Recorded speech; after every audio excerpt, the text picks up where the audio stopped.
ജ്ഞാനേന്ദ്രിയങ്ങളിൽ ഏറ്റവും പ്രധാനപ്പെട്ട മറ്റൊരു അവയവമാണ് മൂക്ക്. മൂക്കിനെക്കുറിച്ചുള്ള പഠനം അറിയപ്പെടുന്നത് റിനോളജി എന്ന പേരിലാണ്. ഓർമ്മിക്കുക, മൂക്കിനെക്കുറിച്ചുള്ള പഠനം അറിയപ്പെടുന്നത് റിനോളജി എന്ന പേരിലാണ്. മനുഷ്യന് ഗന്ധം തിരിച്ചറിയാനുള്ള അല്ലെങ്കിൽ ഗന്ധം അറിയാനുള്ള ഇന്ദ്രിയമാണ് മൂക്ക്. മൂക്കിന് ഗന്ധത്തെ തിരിച്ചറിയാൻ സഹായിക്കുന്നത് മൂക്കിനകത്തുള്ള ഗന്ധഗ്രാഹികളാണ്. മൂക്കിനെ ബാധിക്കുന്ന ഒരു രോഗമാണ് ഗന്ധം തിരിച്ചറിയാതിരിക്കുക എന്നത്. ഇത്തരത്തിൽ ഗന്ധം തിരിച്ചറിയാനാവാത്ത അവസ്ഥയെ അനോസ്മിയ എന്നാണ് പറയുന്നത്. ഓർക്കുക, ഗന്ധം തിരിച്ചറിയാനാവാത്ത അവസ്ഥയെ അനോസ്മിയ എന്ന് പറയുന്നു. മൂക്കിനുണ്ടാകുന്ന മറ്റൊരു അസുഖമാണ് മൂക്കിൽ നിന്നുള്ള രക്തസ്രാവം. ചിലരെങ്കിലും അത് കണ്ടിട്ടുണ്ടാവും, മൂക്കിലൂടെ രക്തം ഒഴുകുന്ന ഒരവസ്ഥ.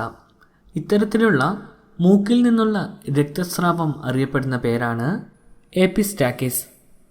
ഒന്നുകൂടി ഓർമ്മിക്കുക, മൂക്കിൽ നിന്നുള്ള രക്തസ്രാവം അറിയപ്പെടുന്ന പേരാണ് എപ്പിസ്റ്റാക്സിസ്.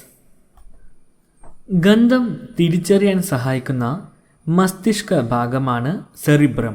ഓർക്കുക, ഗന്ധം തിരിച്ചറിയാൻ നമ്മളെ സഹായിക്കുന്ന മസ്തിഷ്കത്തിൻ്റെ ഭാഗമാണ് സെറിബ്രം. ഗന്ധവുമായി ബന്ധപ്പെട്ട നാഡിയാണ് ഓൾഫാക്ടറി നാഡി. ഓർമ്മിക്കുക, ഗന്ധവുമായി ബന്ധപ്പെട്ട നാഡിയാണ് ഓൾഫാക്ടറി നാഡി.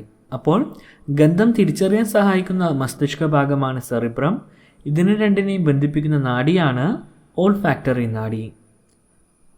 പാമ്പുകൾ, പൂച്ച, എലി തുടങ്ങിയ ജീവികളിൽ മണവുമായി ബന്ധപ്പെട്ടിരിക്കുന്ന പ്രത്യേക ഭാഗമാണ് ജേക്കബ്സ് ഓർഗൻ എന്നത്. ഓർമ്മിക്കുക, പാമ്പ്, പൂച്ച, എലി തുടങ്ങിയ ജീവികളിൽ മണവുമായി ബന്ധപ്പെട്ടിരിക്കുന്ന പ്രത്യേക ഭാഗമാണ് ജേക്കബ്സൺസ് ഓർഗൻ എന്ന് പറയുന്നത്. ഇനി നമുക്ക് മറ്റു ചില ജീവികളിലെ ഗ്രാഹികൾ എന്തൊക്കെയാണെന്ന് നോക്കാം. അതായത് മറ്റു ചില ജീവികളിൽ മണം പിടിക്കുവാൻ സഹായിക്കുന്ന ഗ്രാഹികളുടെ പേര് എന്തൊക്കെയാണെന്ന് നോക്കാം. പ്ലനേറിയ എന്ന ജീവിയിൽ മണം പിടിക്കുവാൻ സഹായിക്കുന്ന ഗ്രാഹിയാണ് ഐ സ്പോട്ട്.